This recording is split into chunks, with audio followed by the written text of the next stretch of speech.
تعالوا بقى مع بعض النهارده نعمل وصفه جميله قوي كلها في حله واحده وسريعه في الحر ده ولذيذه جدا اطعم من بتاعه الافراح. عايزين الوصفه ديت الاول عايزين نتبل الفراخ. عندنا هنا للتتبيل عباره عن ميه بصله كده فرماها وحط عليها معلقه من الملح صفت ميتها. اخدنا الميه بس وركننا التفل على جنب. هنيجي هنا بقى ميه البصل.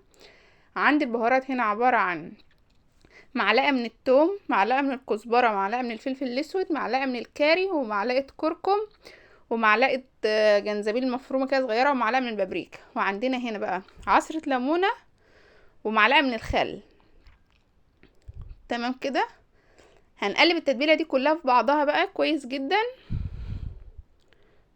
هنقلبها كده ببعضها كويس جدا لحد ما تمتزج مع بعضها، ونيجي بقى بالفراخ وننزل بيها ايه بالفراخ. ما شاء الله التتبيله دي وانا بعملها ريحتها ما شاء الله كانت مخليه المطبخ كله يعني يهون عليكي كده تاكلها طري. شوفي لونها عامل ازاي، ما شاء الله، بجد ريحتها تحفه. جربي اي فراخ عندك تتبليها بالطريقه دي. عندي هنا بقى عباره عن نص كيلو من صدور الفراخ متقطع كده مكعبات. انت ممكن تقطعيه كبير او صغير على حسب ما انت عايزه، يعني نقطع قطع كويسه كده مش كبيره قوي او صغيره قوي. هنحاول نغلف بقى التتبيله دي كلها في الفراخ كده لحد ما يبقاش في الفراخ حاجه باينه خالص من التتبيله، علشان كل ما هي بتشرب من التتبيله كل ما طعمها بيبقى اجمل. وكل ما تقعدي برضو الفراخ في التتبيله يعني وقت اطول بتبقى طعمها اجمل، وبيبقى الصدر معاكي طري كده ومش بيشد. هغلفها بقى كده بالتتبيله وهقعدها عندي حوالي اقل حاجه ساعه. التتبيله دي ممكن تقعديها معاكي من بالليل في التلاجة، يعني كل ما تاخد معاكي وقت اكتر بقى. هنيجي بقى على النار في حله كده فيها حوالي معلقتين من السمنه على معلقتين من الزيت يسخنوا كده. هننزل بقى بلسان العصفور. عندي هنا حوالي كيسين من لسان العصفور، كل كيس منهم 400 جرام، يعني الوصفه كلها عباره عن 800 جرام من لسان العصفور. هننزل بيهم بقى في الحلة كده من الكيس.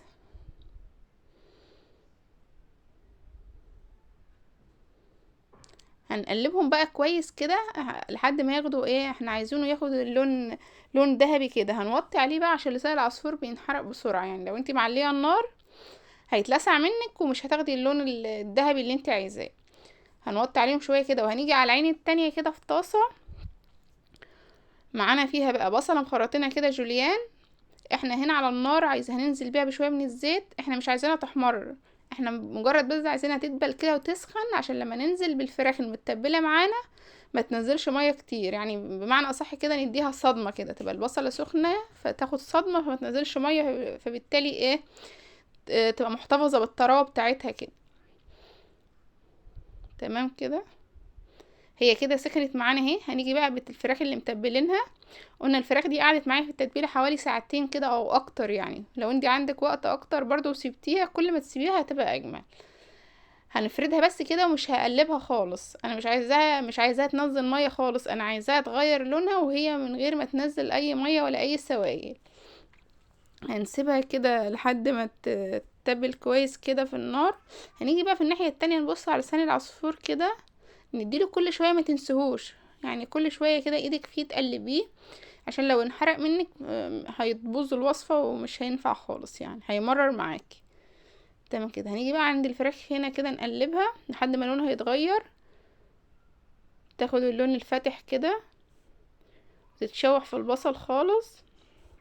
وبعدين هاجي بيها بقى عندي هنا حوالي حبايتين من الطماطم عضيالهم ضربة بسيطة في الكبة، ممكن تبشر برضو في المبشرة، المهم ان انا مش عايزاها عصير، يعني انا عايزاها يبقى فيها قطع من الطماطم كده كأنك انت مخرطاها يعني. هنزل بيها كده عليها وهديها تقليبه كده وهسيبهم يتشوحوا مع بعض خالص لحد ما الطماطم دي تتشوح مع الفراخ وتاخد منها كده. وهي كده يا حبايبي هي بعد ما اتشوحت ده لونها، هي كده تمام. هنقلبها بقى ونسيبها كده على جنب لحد ما نرجع للسان العصفور ونحمره مع بعض تاني. وهو لسان العصفور اهو معانا كده دخل في اللون اللي احنا عايزينه. حاولي انتي بقى في المرحله دي تحمريه شويه عن اللون الذهبي، يعني يكون غامق غامق درجه كده او اتنين، بحيث لما تنزلي عليه بالميه ما يفتحش معاكي، لان لسان العصفور لما ننزل عليه بالميه لونه بيفتح شويه، فانتي حاولي تحمريه شويه عن اللون يعني. هاجي هنا بقى بالفراخ اللي انا عملتها ديت على النار. هننزل بيها بقى بلسان العصفور كده، ونديهم تقليبة مع بعض كويس جدا. نسيبهم كده على النار شوية كده، نقلبهم بحيث ان هما يشربوا من بعض كده. اللسان العصفور كده يتغلف مع الصوص اللي نازل من صدور الفراخ وهي بتتشوح، قبل ما انزل ايه بالمية السخنة. وهاجي عندي هنا بقى مية مغلية، هنزل بيها ايه عليها كده. ولازم المية هنا يا حبايبي تكون مغلية، يعني ما ينفعش انزل بمية ساقعة، لان لو نزلت بمية ساقعة لسان العصفور عامل زي المكرونة هيعجن منك خالص، مش هيبقى حلو. هنزل بقى انا هنا بالمية السخنة كده،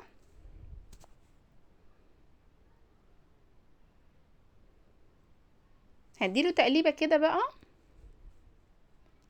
واظبط المية. وهيجي عليه هنا ايه، واظبط ملحه.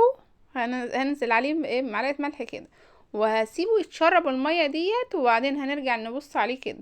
هو حبايبي هو هنا في المرحلة دي تشرب المية كده، مش نشف خالص لا، ولا يعني لسه مستواش، لكن المية اللي عليه قربت تنشف خالص. فالمرحلة دي بقى هنديله تقليبه عشان ما يلزقش في الحلة، ونهدي عليه النار، ونسيبه يتلدن زي ما بنعمل مع الرز الطبيعي خالص. يعني نسيبه كده نهدي النار خالص ونسيبه يتلدن، بحيث ان الحبايه ما تبقاش بتقطم، يعني ايه يبقى تلدن كده، يبقى استوت وشرب الميه اللي فيه.